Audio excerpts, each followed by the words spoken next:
തിരുവനന്തപുരത്ത് അടിയന്തര ലാൻഡിംഗ് നടത്തിയ ബ്രിട്ടീഷ് യുദ്ധവിമാനത്തിന്റെ ദൃശ്യങ്ങൾ 24 ഉണ്ട്. തിരുവനന്തപുരം വിമാനത്താവളത്തിലെ ആഭ്യന്തര എയർബേയിലാണ് വിമാനമുള്ളത്. വിമാനത്തിലേക്ക് ഇന്ധനം നിറയ്ക്കുകയാണ്. ദൃശ്യങ്ങളിലേക്ക്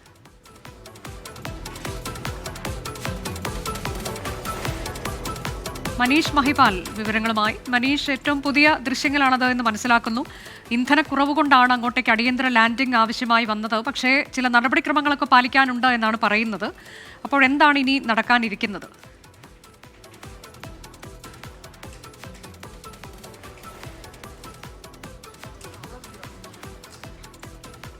മനീഷ്, കേൾക്കാമോ?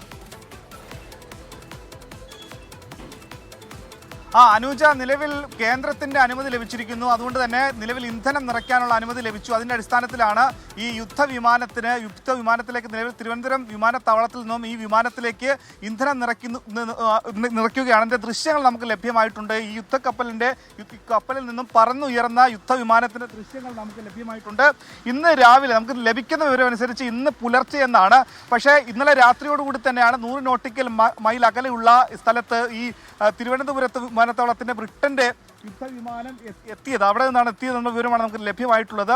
ഇന്ധനം നിറയ്ക്കാനാണ് വിമാനം ഇന്നലെ രാത്രിയിൽ ലാൻഡ് ചെയ്തു എന്നുള്ള വിവരമുണ്ട്. പുലർച്ചെ ഓടുകൂടി തന്നെയാണ് ഡൊമസ്റ്റിക് ബേയിലായിട്ട് ഈ യുദ്ധവിമാനം മാറ്റിയത്. F-35 വിമാനമാണ് വിമാനത്താവളത്തിൽ ഇറങ്ങിയതെന്നാണ് ലഭിക്കുന്ന ആദ്യ വിവരം നമുക്ക് ലഭിച്ചത്. നിലവിൽ ഇന്ധനം നിറയ്ക്കുകയാണ്. പക്ഷേ ഇന്ധനം നിറച്ചതുകൊണ്ട് മാത്രമായില്ല, മറ്റ് നേവിയുടെ നടപടിക്രമങ്ങൾ കൂടി പൂർത്തിയാക്കിയ ശേഷം മാത്രമേ ഇവിടെ നിന്നും ഈ ആഭ്യന്തര എയർബേയിൽ നിന്നും ബ്രിട്ടന്റെ യുദ്ധവിമാനം പറന്നിനി തിരികെ ആ യുദ്ധക്കപ്പലിലേക്ക് പോവുകയുള്ള വിമാനവാഹിനി കപ്പൽ എന്നും പറയുന്ന വിമാനമാണ് തലസ്ഥാനത്ത് ഇറങ്ങിയത്.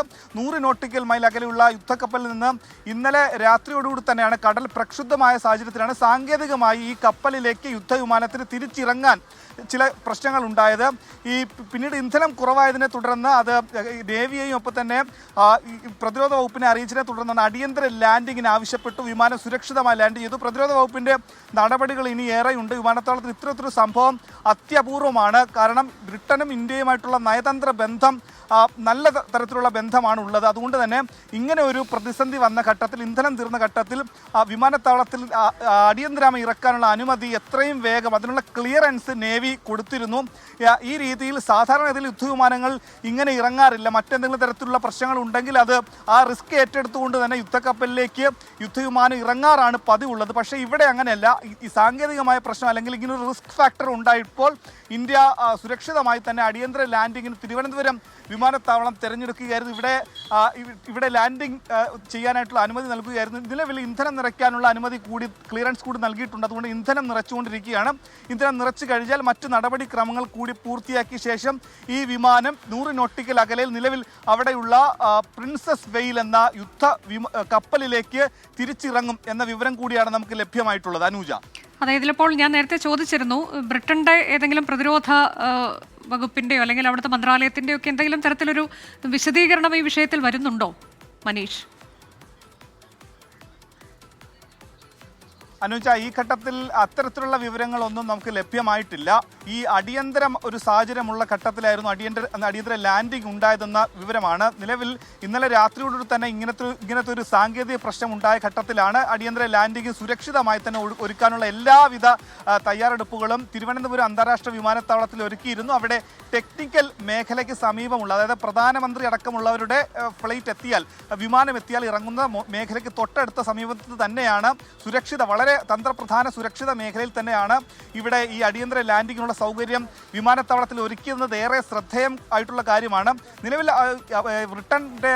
ബ്രിട്ടൻ മന്ത്രാലയത്തിൽ നിന്നോ അല്ലെങ്കിൽ അവരുടെ പ്രതിരോധ മന്ത്രാലയത്തിൽ നിന്നോ അടക്കമുള്ള എന്തെങ്കിലും വിവരങ്ങൾ കൈമാറിയിട്ടുണ്ടോ തുടങ്ങിയ കാര്യം നമുക്ക് ലഭ്യമായിട്ടില്ല.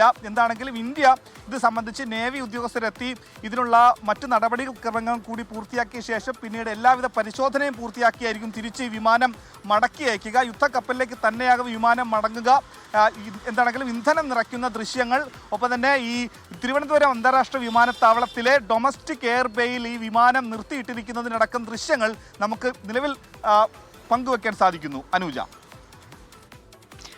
തിരുവനന്തപുരത്ത് അടിയന്തര ലാൻഡിംഗ് നടത്തിയ ബ്രിട്ടീഷ് യുദ്ധവിമാനം, ആ വിമാനത്തിന്റെ ദൃശ്യങ്ങളാണ് ഇപ്പോൾ പ്രേക്ഷകർ കാണുന്നത്. തിരുവനന്തപുരം വിമാനത്താവളത്തിലെ ആഭ്യന്തര എയർബേയിലാണ് വിമാനം കിടക്കുന്നത്. വിമാനത്തിലേക്ക് ഇന്ധനം നിറച്ചുകൊണ്ടിരിക്കുകയാണ്. ഇന്ധനക്കുറവ് മൂലമാണ് അടിയന്തര ലാൻഡിംഗ് യുദ്ധവിമാനത്തിന് നടത്തേണ്ടി വന്നത്. അങ്ങനെ ഒരു അഭ്യർത്ഥന വന്നപ്പോൾ അത് അപ്പോൾ തന്നെ ക്ലിയറൻസ് നൽകുകയായിരുന്നു. ഒരു യുദ്ധക്കപ്പലുണ്ട്, ആ കപ്പലിലേക്ക് തിരിച്ച് പറന്നിറങ്ങാൻ കഴിയാതെ വരുന്നു. പ്രതികൂല കാലാവസ്ഥയും അവിടെ ഒരു പ്രതിബന്ധമായി മാറിയിരുന്നു. ഇപ്പോൾ ഇന്ധനം നിറയ്ക്കുന്നു, മറ്റു ചില നടപടിക്രമങ്ങൾ കൂടിയുണ്ട്. അതിനുശേഷം വിമാനം തിരികെ യുദ്ധക്കപ്പലിലേക്ക് പോകുമെന്ന വിവരമാണ് മനീഷ് മഹിപാൽ വിശദമായി തന്നെ നൽകിയത്.